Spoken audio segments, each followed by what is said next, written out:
Hello and welcome to Newsmax TV. I'm John Bachman. Joining us right now on the phone from Roswell, Georgia is Congressman Tom Price. He represents Georgia's 6th Congressional District. Congressman Price is also a physician, and he's here to talk to us about a range of issues, including a vote this week to repeal the Affordable Care Act. Congressman, thanks for being with us. Hey, thanks, John. Good to be with you again.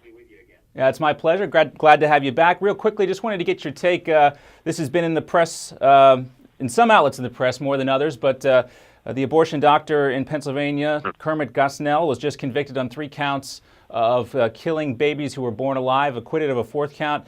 I wanted to get your reaction to this conviction. What do you think it might mean for the abortion argument moving forward? Yeah, well, it just came in minutes ago, so I haven't had a chance to look at it, but the horrific specifics of what this doctor allegedly did, and now the jury finds that in fact he did kill 3 babies that were born alive following botched abortion attempts. It's just so very, very sad, and I know it was tough for the jury to go through all of that, but hopefully justice will have prevailed in this instance, and we can have an honest discussion about the kinds of restrictions that are absolutely vital in the area of abortion.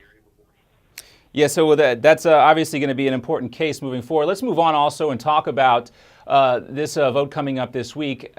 It's hard to keep track how many times the House has voted to repeal Obamacare. I just wanted to ask you, what makes this vote different from the 30-something other votes that have already taken place in the House? Well, this will be the 3rd time, I believe, that the House Republicans and the House has voted on a full repeal, complete repeal of the President's health care law, the ACA. This one's different for a couple reasons. One is that we have 35 new members of the House of Representatives on the Republican side that haven't ever voted on this, 45 new members on the Democrat side who were elected in 2012. They've never voted on this, so their constituents deserve to know how they stand on this issue. And secondly, there are so many things that have come out on this piece on this legislation, on the law of the land as it is right now, that demonstrate that even its supporters, Senator Rockefeller, Senator Baucus, are having real reservations about whether or not we ought to move forward. The Roofers Union a couple of weeks ago said the whole thing ought to be repealed. So it's time to, in fact, we ought to be repeatedly doing this so that we can get this right from a healthcare standpoint, from a policy standpoint, and put in place not this law, but patient-centered healthcare that allows patients and families and doctors to make medical decisions. Now, we know there are some alternatives out there. You have a bill that deals with medical devices. There's been other proposals in the House as well. But some people say that these votes might have more impact with the American people if there were a more comprehensive, rounded out alternative to Obamacare that House Republicans could put out there. Do you think that might make these votes a little bit more impactful if the GOP was united behind one comprehensive health care reform bill, as an alternative to Obamacare? Yeah, I do. And in fact, we've been pushing for the last 4 years to put forward a comprehensive piece of legislation, because the status quo in healthcare, as a physician, I can tell you the status quo is absolutely unacceptable. It doesn't work for doctors. It doesn't work for patients. It doesn't work for employers.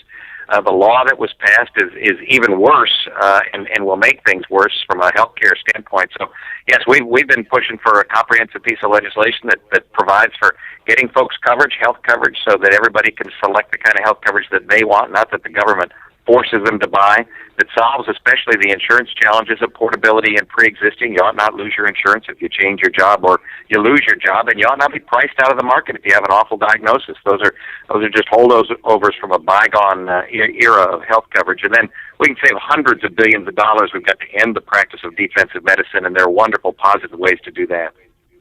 Yeah, and I'm thinking specifically about Eric Cantor's bill, the Helping Sick Americans Now bill. That was proposed, but then it was pulled back. Is that the closest thing, really, in your opinion, that the GOP has put out there that might be this comprehensive bill that we just talked about?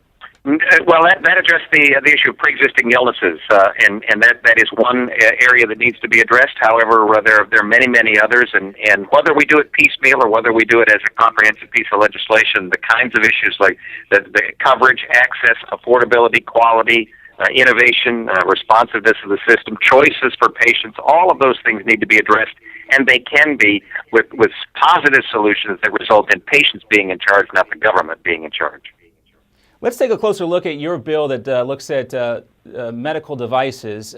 Coming up this summer, in July, I believe, if I'm correct, Medicare and Medicaid payments for things like hospital beds, wheelchairs, some of these durable, some of this durable medical equipment, those payments are going to be reduced. And there's also concern about taxes on some of these items in certain instances. With the way things are, this plan is going to save potentially Medicare and Medicaid billions of dollars over the long term.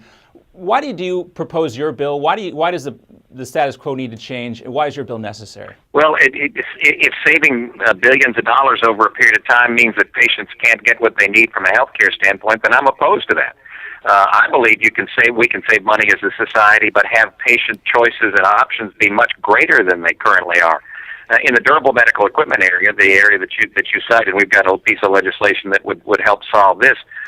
Think about the last time that you or a member of your family or a friend had to go get a set of crutches, or had to get a walker, or had to get some other brace for a knee or an elbow or a shoulder or something, and whether or not the government ought to be dictating to private retailers whether or not they can provide those medical devices, those equipment. And that's exactly what the federal government is doing now. And they are narrowing the number of folks who are able to provide a walker, a wheelchair, crutches, or oxygen, something as important as oxygen. And they're decreasing the quality of care for patients, and they're decreasing the access that patients have to a high quality of care. That's simply wrong. We ought not have the government in charge of our health care. We need patients and families and doctors in charge, and that's what our bill tries to bring about.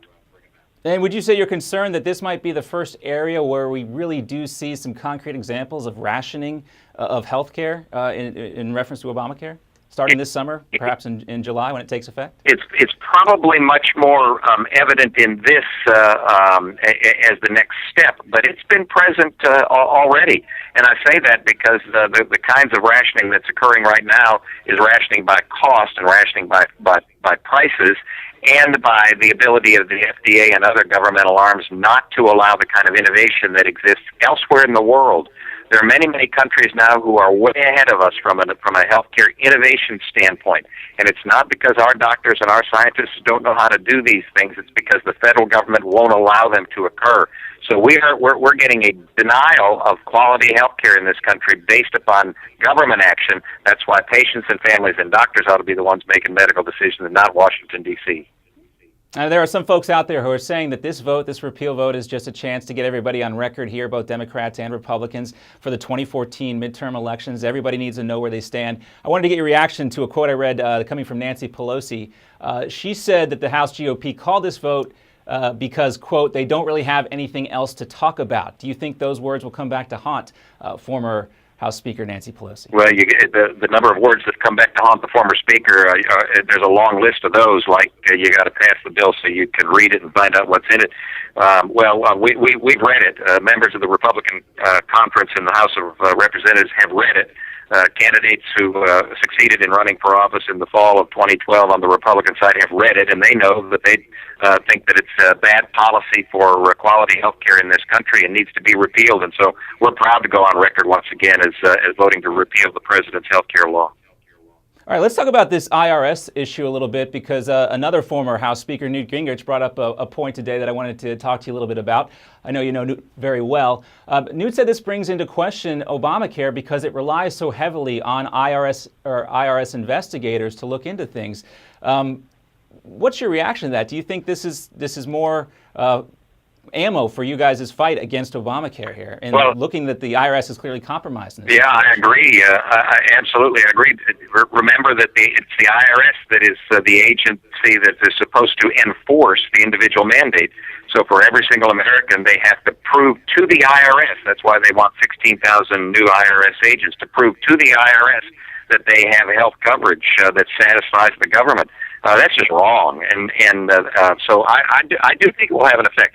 When you have the IRS out there investigating and holding folks to a higher level of proof and of standard, just because they are conservatives, or just because they are supporting pro-Israel causes or just because they want to teach the Constitution in our nation's schools.